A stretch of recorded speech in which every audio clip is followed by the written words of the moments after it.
gotta be quiet. I'm just talking. Hear me?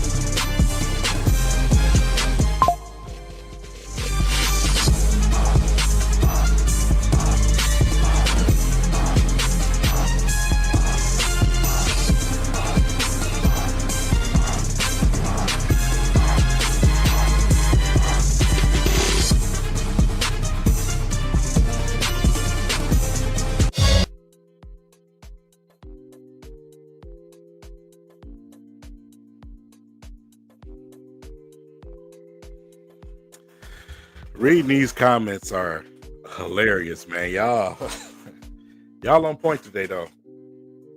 Y'all on point, man. Where do I even start with this one, right? All right, so let's get this out the way. If you're a Glazer of Brad Holmes, Jared Goff, this might not be the stream you want to watch. I'm not glazing. I'm not protecting nobody this stream. I'm going to tell you like it is, bro. And what happened tonight had nothing to do with the players that you had out. It had nothing to do with the defense. It had nothing to do with anything but our quarterback and our O-line and our offense playing like absolute and complete garbage tonight. Garbage. The Eagles did what I expected them to do offensively, which was virtually nothing. Their defense did to our O-line what I expected them to do to our O-line.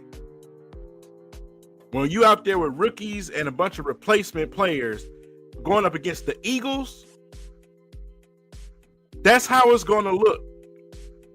The problem is that we're one of the few teams in this league that still have a dinosaur type quarterback that can't move. He can't do anything else. I don't want to hear about the pressure because there was times out there where Jared Goff wasn't under pressure and he was seeing ghosts out there. I had to sit up today all day long and watch these teams, watch other quarterbacks like Caleb Williams, Lawrence, some of these other, Stroud, find ways to get things done when under pressure, because the Bears have a worse O-line than we do, by the way. When under pressure, quarterbacks have to find a way to make things happen. With Jared Goff, if he doesn't have every single little detail toy in front of him, he is not going to win you football games. That is the difference of why the Rams came and got Stafford and why they sent Jared Goff to Detroit. This was the argument from the very, very beginning. That is why. This is what Belichick did to him year after year. This is why you go to a Super Bowl and don't score a touchdown. They know if you fluster Goff, he starts to see ghosts. He's not a player that can get around big defensive linemen putting their arms up. He's not going to throw a jump pass. He's not going to stretch the play out. It's either there or it ain't with him. That's it. You're not getting any type of no creativity whatsoever. Whatsoever. And am I putting this entire game on Jared Goff? Absolutely not. Amon-Ra St. had his worst game of his career today. And another one of those players that I really, really wanted to be a Lion had part to do in that. Quinyon Mitchell was all over him today. Let me just name some names. Jalen Carter, Jordan Davis, Kobe Dean. Remember Cooper DeJean? A lot of people were saying that I was crazy when I said he was going to be a dog in this league. Quinyon. All these players, right? Over the years, draft after draft, where I said, man, why did the Lions should, you know what I'm saying? Not saying the players that we got are bad, What I'm telling you is that those players are game changers. There's a difference of somebody who's good and somebody who's a game changer. Phillips this season should have been a Detroit Lion, but you know how we are. You know how Mr. Melvin is, right? We're good, right? Right. Our defense played their butt off today. I ain't got no gripe with them. That call at the end of the game, yeah, it was absolute bullshit, but it was not the reason why we lost. The field goals, not taking the field goals is not the reason why we lost. Our offense is the reason why we lost today. Not Dan Campbell's play calling. The plays were right. He called the right plays. Player execution was non-existent today. Amon-Ra St. J-Mo came up, he showed up to play. And then when we decided for the short little while that we did to throw the ball to Gibbs out the backfield, because you're not running through a middle with Carter and Jordan Davis sitting there. You're not. So you have to get creative. So when we decided to throw the ball to Jahmyr Gibbs out the backfield, guess what? Things started to open up. You know what I'm saying? And J-Mo did his thing today, like I said. We went away from him for a little while. The offensive line got a little worn down, man. Them some big boys they had to go up against today. The Eagles do this to everybody. This is not out of the ordinary. This is not just because it's the Lions.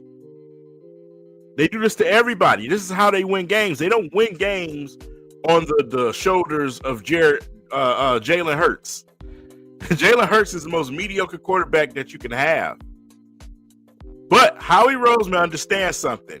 If I don't have a super elite quarterback, well, guess what I have to have? A super elite defense. And that's going to win me enough games, and that's how you won the Super Bowl. Ladies and gentlemen, that is why people like me and the few others, I say few, understand that you have to take those shots to get defensive players when you have. Man, listen. Man, all them little weak victories against the Commanders without their quarter, all these teams we've been playing without their quarterback and missing players and all that weak stuff don't mean nothing. The biggest games on the biggest stages like this one, the games in those playoffs where we go up against the San Francisco team and couldn't score in the second half of it. That's what puts you over the top. That's what you go and grab those players for, those game busters, those game changers for. That's what you do it for today. You know damn well we should have had some offensive line help out of this trade deadline. You know damn well that some of the players that we had on our offensive line were coming to their end, and you didn't do anything to address it. You knew Ragnow was knocking on the door to retire. He had threatened to retire before his last season. You know Taylor Decker is on his way out. What are we doing? So, appreciate the super chat, Damo, man. Listen, Dominique, man, I appreciate it every single time, bro. But I just, man... Yes, that's exactly what it is. The offensive line wasn't great, which is, we'll be foolish to expect the offensive line to be great today. Our offensive line is banged up completely. But they did a good enough job for Jared Goff to win this football game. And between him and Amon-Ra St. Brown trying to force him the ball today, it just wasn't working, bro. It just was not working today. Like I said, Amon-Ra chose the worst game to have his worst game. Yeah, man, that defensive pass interference was garbage too. So, you know, like I said, man, we got to be better. We got to be better. I can sit here and really, really go hard on a few things, man, but I'm going to keep it light tonight. I want y'all to start looking at Your GM, yes, he makes some good draft picks. Yes, he does. He makes some bad ones too. He passes up some opportunities too. He reaches a little bit too. It's okay to say that. It is definitely okay to say that. But when it comes to free agency and trade deadlines, oh, this man is, we might get one player every free agency, about one player. It was Carlton Davis before, we got Reed this time. It's always, we get like one player in free agency. You know what I'm saying? One player to add some depth, I guess. We don't go out and get somebody that's going to change our team. And in the trade deadline, we don't exist.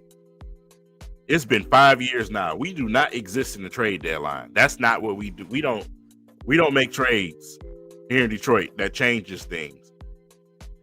The way that it works in the NFL, when you're a good football team and you're willing to take that next step to go and get a Super Bowl, you do what the Rams did. You do what the Eagles have done. The Eagles had a lot of drop-off. They had to let some players go. Well, guess what they did? They refueled. That's how it works.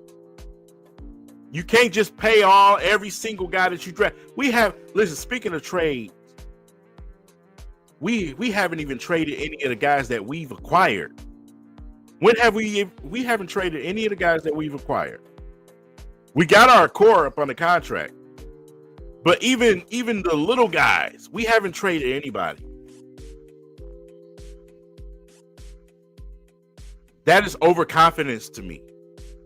It's a little overconfidence to me. You know, and you're going to hear Dan Campbell, he's going to go up there and he's going to give his press conference. He's going to say the same thing. We got the right guys, you know, and you know, this, that, and the third. I didn't get them prepared enough. No, you got them prepared enough. They didn't show up tonight. Yes, Tim Patrick. That's what we do. It's getting old. We can't go around pumping our chests talking about Super Bowl when we doing stuff like that. That ain't how it works. You don't get to the Super Bowl in this league doing that. Yes. You don't get to the Super Bowl doing that. So, like I said before, man, I stay out of it. I let Brad Holmes do what he do. He's the GM. A lot of y'all have faith in Brad Holmes. I told y'all I don't got faith in nobody but God. But I let him do what he do. And when this thing doesn't pan out, I just want y'all to remember, I've been here from the beginning trying to explain it to you. Because the NFC North is not waiting on the Lions to take advantage of the little window that we have. Because guess what? Now you're behind the Bears. Guess what? Now you're behind the Packers. Their schedules are not hard.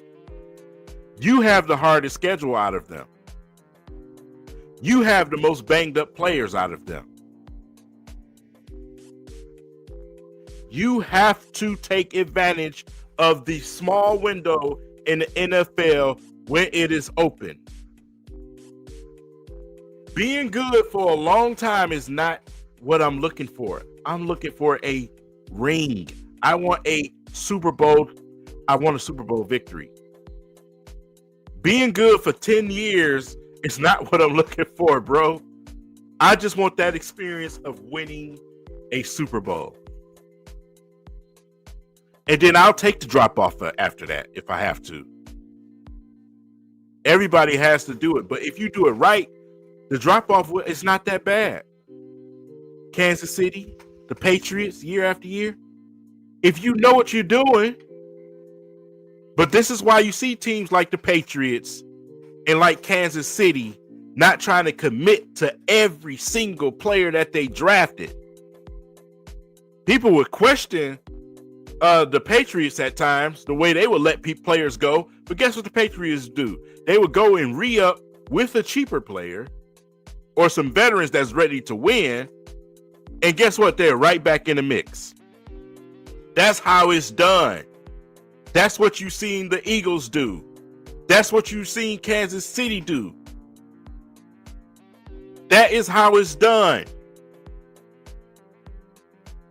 I don't know why that's so hard for people to understand.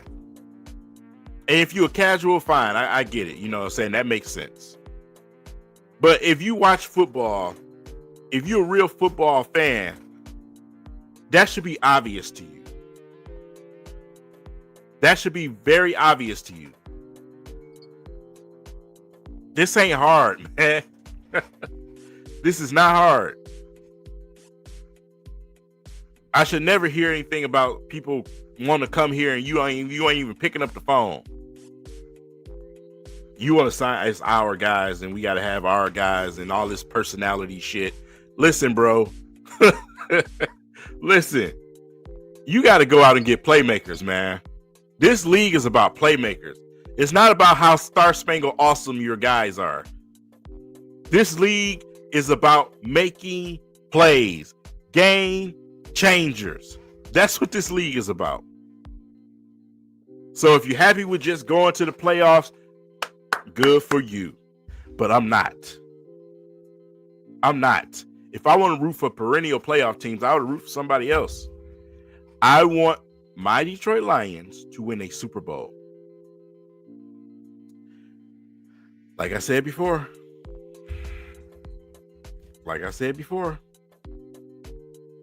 On point.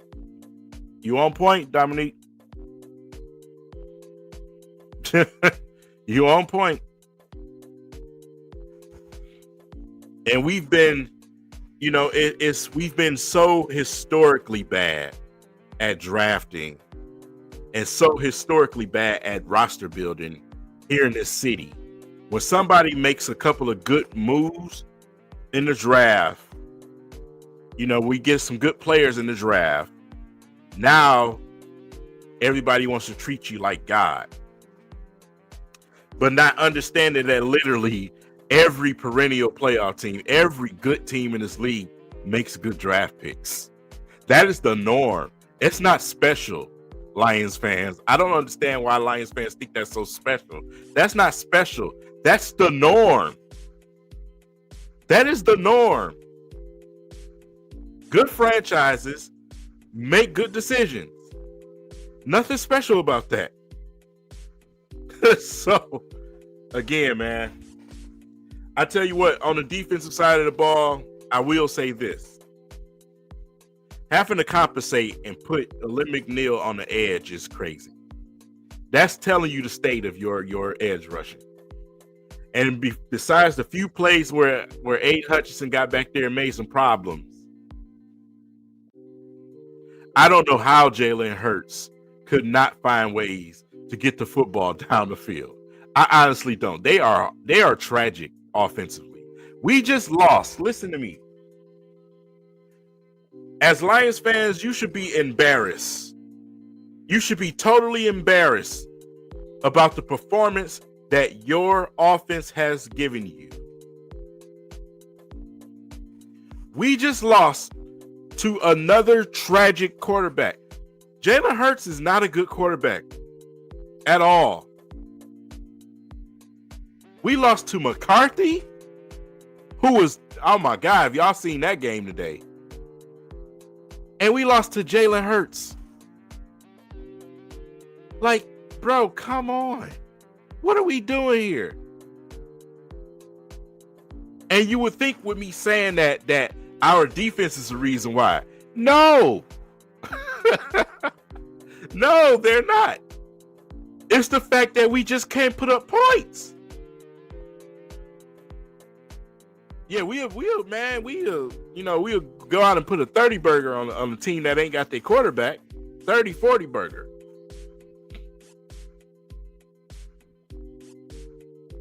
But to lose to Jalen Hurts, who gave you 16 today, gave you a hot 16 points. Oh my God. With all the weapons that you have, you was down Laporta, that's it. You still got plenty of weapons on that offense. There's no way that you should have lost this game. The execution was so bad this game. I was in awe at how bad we were on third and fourth down situations. I believe what we were 0-5 in fourth downs alone today. And why was Dan Campbell going for it on fourth down? Because Dan Campbell is a player's coach through and through. He has a standard for these players. He's been consistent this entire time. You can't go out and get me 2 or 3 yards. You can't go get me 2 or 3 yards. Like I said, the play calling was right. He called the right plays. The execution was bad. It was horrible. The offensive line couldn't even give enough push to get 2 or 3 yards. So guess what you got to do? Try to throw the ball. But even when you did that, Jared Goff throwing the ball behind Amon-Ra, throwing the ball at the ground towards J-Mo. I don't care if their hands hit it or not. Like I told y'all, I played receiver when I was younger. I'm always going to be on the side of the receiver. Put the damn ball in the right spots. That's me personally. Now, Amon-Ra did flat out just drop some. I ain't letting him off the hook. Like I said, he had his worst game that I've seen him play his entire career tonight. He was terrible tonight. But even with Quinyon Mitchell on him, he still had open opportunities out there. And it was either him dropping the ball or it was Jared Goff just throwing the ball. I don't know where the hell he was throwing the ball sometimes, man. It was just like, I don't know, what was you doing? And that's the seeing ghost thing that I'm talking about. Like I said, once you sack him once or twice, it could be no pressure around this man. He's going to rush the football out because he's going to start to see ghosts. Oh, and don't get me started on the damn gloves, bro. Man, I tweeted that out in the first quarter. Goff, take off the damn gloves. It's not even that cold, bro. I know you from Malibu. Take the damn gloves off, man. Take the gloves off. Like, bro, man. Y'all, like I said, I'm not trying to be Debbie Downer, man, but I just got to say what it is, bro. Our team whooped its own ass tonight. Flat out, bro. Our team beat themselves tonight. I'm tired of saying that this season. I've said that 3 times this season. 3 times. Our team beat themselves. There is no way you should have lost this football game. Period.